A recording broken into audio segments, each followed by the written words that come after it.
अच्छा, आप लोग सोच रहे होंगे कि मैं बोल क्यों नहीं रहा।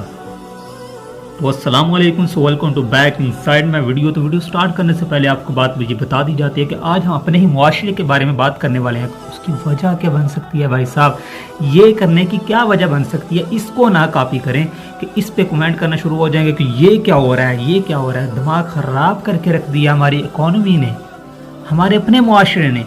और जब बात होती है फ़लस्तीन के मुसलमानों की, तो मुसलमानों पर ज़्यादा जुल्म और सितम हो रहा है। उनको बचाने के लिए मुसलमानों का ही क्यों, मुसलमानों के क्यों जुल्म सितम हो रहा है, और किसी का क्यों नहीं होता भाई साहब, क्यों नहीं होता। अगर मुसलमानों के भाई साहब, मुसलमानों को अगर पकड़ा जाए तो पाकिस्तान के मुसलमानों की सबसे पहले बात करते हैं, क्योंकि सबसे ज़्यादा उलझने वाली और लोगों पर तनकीद करने वाली और लोगों को भाई भाई करने वाली सबसे ज़्यादा कौम हमारे मुल्क पाकिस्तान के मुसलमान है, जो मुसलमानों को बदनाम करने पर 100% पूरा हक अदा कर रहे हैं। उसकी वजह क्या बन सकती है। आज कुछ ही देर पहले की बात है कि हम देख सकते हैं कि हमने फ़लस्तीन के मुसलमानों को देखा, बहुत ज़्यादा जुल्म और सितम हो रहा है। मैं खुद उसके लिए अफसरदा हूँ, दिल से कह रहा हूँ।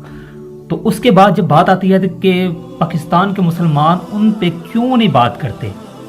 हमारे मुल्क के पाकिस्तान के मुसलमान क्या करेंगे, हद से ज़्यादा लड़ाई कर लेंगे, क्या कर लेंगे, कुछ भी नहीं कर सकते। यकीन माने कि जिन मुसलमानों को मस्जिद में बुलाने के लिए इश्तहारात पर यह लिखना पड़ता है कि खाने का इंतज़ाम है, लेकिन उसको ब्लर किया जाता है सबसे पहले कि खाने का इंतज़ाम है। और बहुत से 100 से तकरीबन 86% जो लोग हैं वो सिर्फ इसी बात पर गौर व फिक्र करते हैं, इसी बात पर फोकस करते हैं कि खाने का इंतज़ाम है कि नहीं। साथ वाले लोगों को बताएंगे, भाई साहब सोचो, देखो बिरयानी है, ये है, वो है। हम फ़लस्तीन की हिफाजत करेंगे, खाक करेंगे हम फ़लस्तीन पर हिफाजत। अगर जो बोल रहे हैं, आपको शर्म आनी चाहिए कि जिन मुसलमानों को खाने के लिए बुलाया जाता है, दावत हक सुनाने के लिए उनको पहले दावत दी जाती है कि खाने का इंतज़ाम है, घर से खाना ना खा के आए। और बहुत सारे लोग 100%, मैं बता रहा हूँ कि 99% लोग खाना ही जाते हैं। हम फ़लस्तीन को बचाएंगे, हम फ़लस्तीन के मुसलमानों की हिफाजत करेंगे, खाक करेंगे हम मुसलमानों की हिफाजत। जो मुसलमान खुद ही अपने हाथ पर कुल्हाड़ी मार रहे हैं। अब इसी मिसाल को लेकर आपके दिमाग में ये आता होगा कि मैंने फ़लस्तीन के मुसलमानों पर ऐसी बात क्यों की। नहीं नहीं नहीं नहीं, आपके दिल में ये आता होगा कि मैंने पांव पर कुल्हाड़े मारने वाली कहावत हाथ पे क्यों कह दी, क्योंकि आपके दिल में नफरत, बुग़्ज़ और इसके अलावा है ही कुछ नहीं। क्योंकि आप सोच रहे हैं, आप इस बात को सोचेंगे कि मैंने ऐसी बात कहना क्यों चाहिए भाई साहब, क्यों चाहिए। हद होती है, हद होती है। अगर किसी भी मुसलमान को कोई भी अगर टेंशन हो, अब कुछ ही दिन पहले की बात करते हैं, दूर नहीं जाते हैं, नज़दीक ही रहते हैं।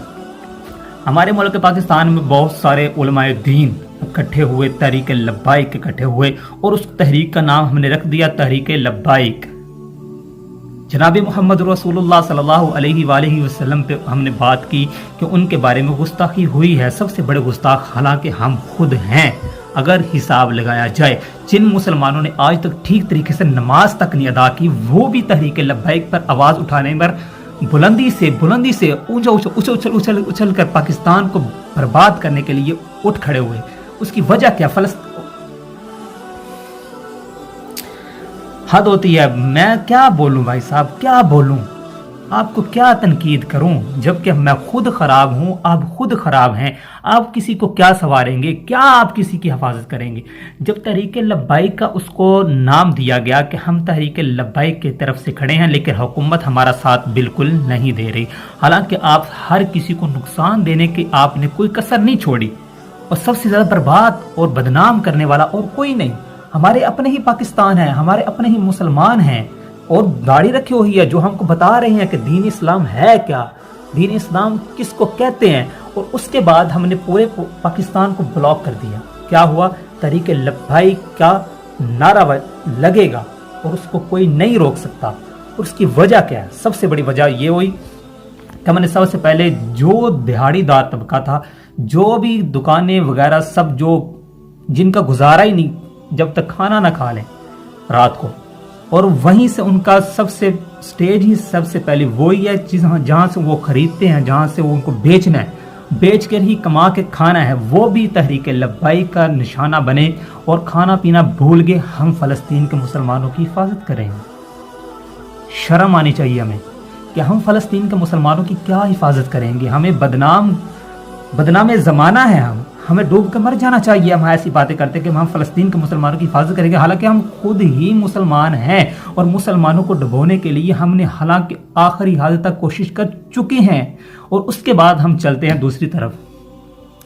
تو اچھا جی، ہم نے دوسری لائن پکڑ لی، ہم نے کہا کہ کوئی مولوی چھوڑنا نہیں چاہیے کہ جو اس بات پر ہمارا ساتھ نہیں۔ مولانا طارق جمیل صاحب نے اس پر بات نہیں کی، وجہ بنی کہ مولانا طارق جمیل صاحب اس کا ساتھ نہیں دے رہے تحریک لبیک کا۔ وجہ کیا بنی کہ ہم نے پوسٹیں اپلوڈ کرنا شروع کر دی، ٹویٹر، فیس بک، انسٹاگرام اور ایسے کئی سوشل میڈیا کے ایپ پر کئی زیادہ ہم نے باتیں کی، ایسی ویسی باتیں کی کہ طارق جمیل صاحب نے بات نہیں کی، یہ گستاخ ہیں، یہ وہ ہیں جنہوں نے آج تک ٹھیک طریقے سے نماز تک نہیں ادا کی، وہ بھی اس تحریک کا حصہ بنے ہیں، اور ہم فلسطین کے مسلمانوں کی حفاظت کریں گے۔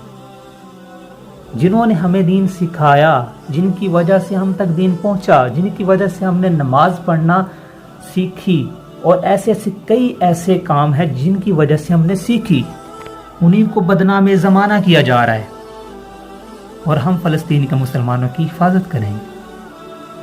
ہر کوئی اگر 100% سے آواز لگائی جائے کہ کوئی مسلمان ہے جو جہاد کے لیے تیار ہے، تو یقین مانے کوئی بھی مسلمان نہیں تیار ہوگا جہاد کے لیے۔ یہ سب باتیں بکواس، منہ سے بکنے والی آوازیں ہیں کہ ہم مسلمان فلسطین کے ساتھ ہیں۔ یقین مانے کہ کوئی مسلمان کا ساتھ نہیں دے رہا، اس لیے اس تحریک کو بند کر دیں۔ پہلے اپنے آپ کو ٹھیک کریں، پہلے اپنی اس اندر کی گندگی کو نکال کر باہر پھینکیں، پھر آپ کچھ بن سکتے ہیں۔ پہلے اپنا معاشرہ سدھاریں، پہلے اپنے آپ کی جہاں آپ بس رہے ہیں وہاں کی حفاظت کرو۔ جناب محمد رسول اللہ صلی اللہ علیہ وسلم نے فرمایا کہ نہ کہ لوگوں کی سنو، بلکہ آپ نے فرمایا کہ آپ اپنی حکومت کو فالو کرو، آپ اپنے حکمرانوں کو فالو کرو کہ جنہوں نے تمہیں سنوارنا ہے۔ یہ نہیں کہا کہ اگر وہ آپ کو کوئی بات کر رہے ہیں کہ سوٹے ڈنڈے لے کر باہر نکل جو لوگوں کو نقصان پہنچانا شروع کر دو۔ ہم مسلمان ہیں، ہم فلسطین کی حفاظت کریں، فلسطین کے مسلمانوں کو بچائیں گے، خاک بچائیں گے ہم۔ شرم آنی چاہیے ہمیں ایسی باتیں کرتے ہوئے، بیڑا غرق کر کے رکھ دیا ہم نے۔ ہم کیا کریں گے بھائی صاحب، کیا کریں گے؟ کچھ بھی نہیں کر سکتے۔ اللہ ہمیں ہدایت دے۔ اگر ہم ہدایت نہیں اس قابل تو ہم اپنی بربادی کو اپنے ہاتھوں سے خود دیکھ رہے ہیں کہ ہماری بربادی ہمارے سامنے ہو رہی ہے، ہم برباد ہوتے ہوئے سب کو نظر آ رہے ہیں۔ اگر ہدایت ہوئی تو ہم ضرور کامیاب ہوں۔ السلام علیکم۔